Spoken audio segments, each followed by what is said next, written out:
రెగ్యులర్గా గుడికి వెళ్తే శాంతి ప్రశాంతత అన్నావు. ఎక్కడమ్మా? నాకలా ఏమనిపించట్లేగా. రాదు, నీకెప్పటికీ ఆ ఫీల్ కలగదు. ఏ? ఎందుకని? గుడికి వెళ్తున్నావు కానీ ఏం లాభం?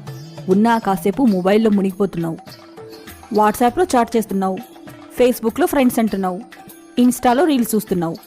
కానీ దేవుడికి కనీసం ఒక SMS కూడా చేయట్లేదు. నేనంతా గమనిస్తున్నా.